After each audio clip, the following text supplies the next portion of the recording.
சில பேருக்கு மாத்திரை மருந்து சாப்பிட்டா தான் நோய் சரியாகும். சில பேருக்கு மெடிசின்ஸே இல்லாம சரியாகுது.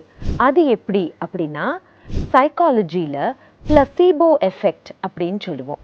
நம்மளோட மூளை அதோட பிலீஃப் இதுக்கு ஹீலிங் பவர்ஸ் ரொம்ப அதிகம் அப்படின்னு பெரிய பெரிய சைக்காலஜிஸ்ட் அந்த காலத்தில் ரொம்ப நம்பியிருக்காங்க.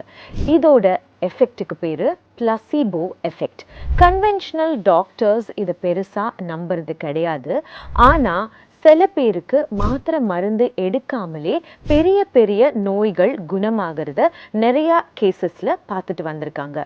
இந்த பவர் ஆஃப் த பிரெயினுக்கு பேர் பிளசீபோ எஃபெக்ட். ஒரு ட்ரீட்மெண்ட் எடுத்தாலும் சரி, ஒரு மருந்து எடுத்தாலும் சரி, எடுக்காட்டியும் சரி, நமக்கு இந்த நோய் சரியாகும் அப்படிங்கிற நம்பிக்கை, இதுதான் most important part of any treatment. So நமக்கு மருந்து சாப்பிட்ற பழக்கம் இருக்கோ இல்லையோ, அந்த நோய் நமக்கு சரியாகும் அப்படிங்கிற நம்பிக்கை கண்டிப்பாக அந்த நோயை குணப்படுத்தும்.